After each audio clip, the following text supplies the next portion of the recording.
got a garage here. A lot of stuff. We moved here 2 years ago, and we're renting a house here in Central Florida. And because we're renting, we didn't want to spend a lot of time. The shelves back there were already here from the owner of the home. So we moved in, and we didn't really feel like spending a lot of money and time building a nice, massive shelving unit like we had in our other home. Because we're just renting and we don't know how long we're going to stay or whatever the case. So stuff's just been piling up over time. So I decided to create a mobile or a moving portable shelving unit, as you can see here in the middle of the picture. I came up with the idea, how can I store things and move them around in case the car's broke and I need to do some auto repair. I can pull it, maybe halfway in, get this stuff up off the floor, move things around, and be a little more organized. So I came up with the idea, put the plans up in Google SketchUp so I could see how it looked.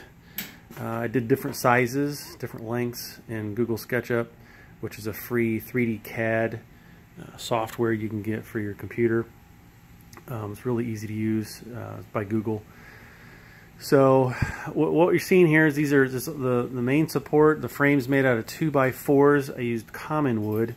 I thought about using PT, pressure treated, but that's like $7.50 per 8-foot length, and the common board is only $3.50 per 8-foot length. So since this is going to be in the garage, I know it's Florida and we do get some rain, we do get some humidity.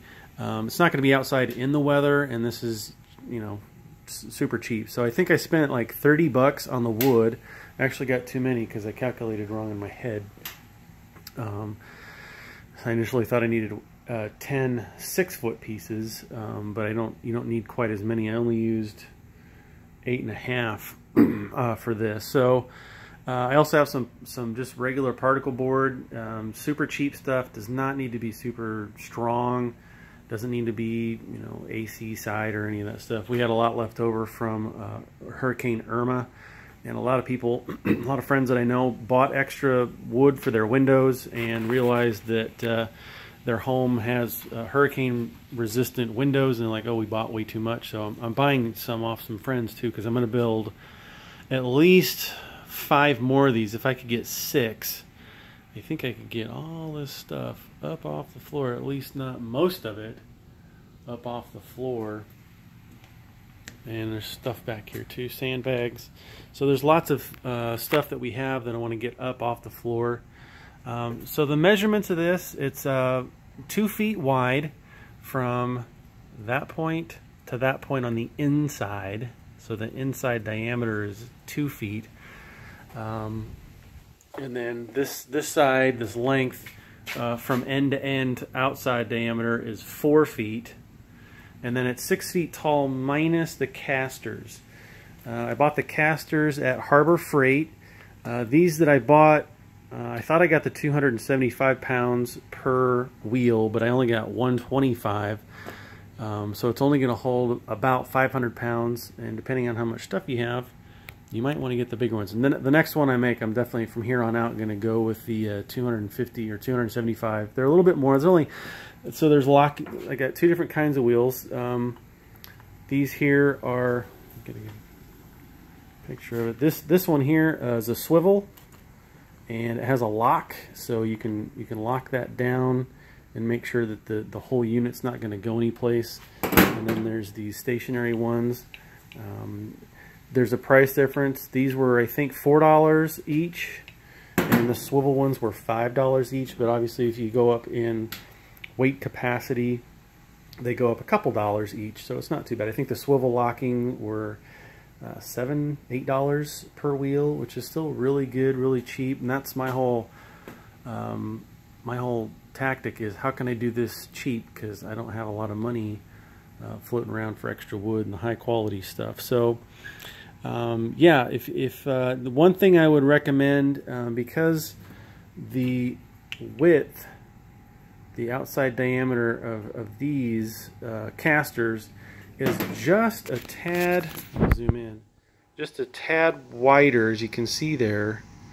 than the 2x4. So the next one I build, I'm going to get at least 4 6x8s for the vertical posts, just to give more purchase property for the casters to really screw in and get a better grip of that wood and last a lot longer.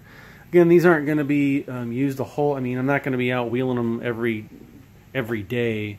It's just shelving that I can wheel around, get all this stuff off these tables and off the floor. As Florida, we are prone to flooding. There's a spot here in the garage that leaks quite heavily, which we noticed with Irma.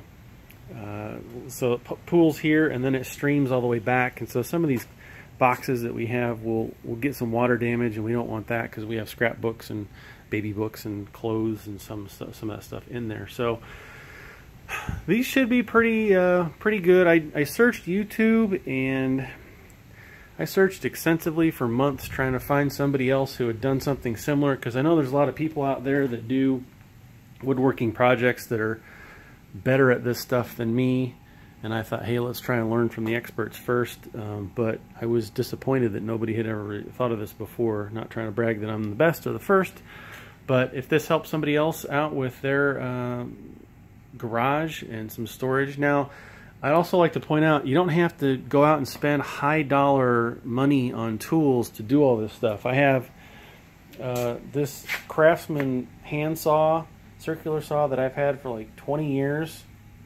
Works just fine. I also bought a cordless drill at Walmart. It's a Hyper Tough. It's $20. It works really well. I also have just a cheap, I don't know where it is, Craftsman hand power drill. I got so much stuff. These were super handy to hold the wood as I cut. These were at Harbor Freight, $2 a piece. So I might go get a couple more of those. Harbor Freight's been my super awesome go-to place. I got this orbital sander for 25 bucks. Comes with a bag. So yeah, lots of good stuff at Harbor Freight. They got woodworking. They have gloves. I think these gloves were $3 or $4, $5 maybe. Leather facing or simulated leather facing for $5. Just all kinds of stuff. I got this too, is $8 at Harbor Freight. So it's a nice little compartmental storage. This was awesome. I dumped all my screws in here, and then I just took this box around with me as I built this unit, so I didn't have to, load up pouches in my belt with wood or with screws. I could just take these out. This is a trick that I learned too. If I find screws that I really like, I'll just cut the label off and put it in the box with it, so that when it runs out, I know exactly what I've got in there. Some of these are remnants from other projects. But anyway, yeah, shop around. You don't have to spend a ton of money getting good at this stuff. Garage sailing. I got these sawhorses at a garage sale for $15. They're crap, but they work just fine. I got these red engine stands or car stands for $5 for 2 at a garage sale. These ramps I got at a garage sale for $5.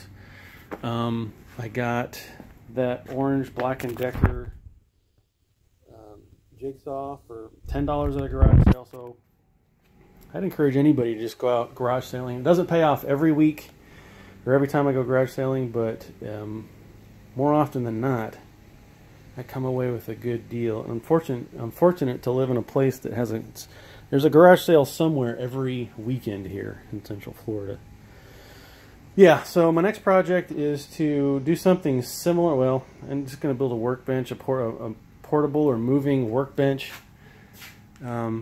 similar to this design. Not so tall, but maybe as tall as this, because this old washer, this is a dryer, but it's become my workbench, so I need to build a new one. Anyway, I hope this video has given you guys some ideas or inspiration. And if you got any comments, feel free to leave them. If you don't, I really don't give a crap, because I hate YouTube video people begging for likes and shares and subscriptions. So anyway, enjoy.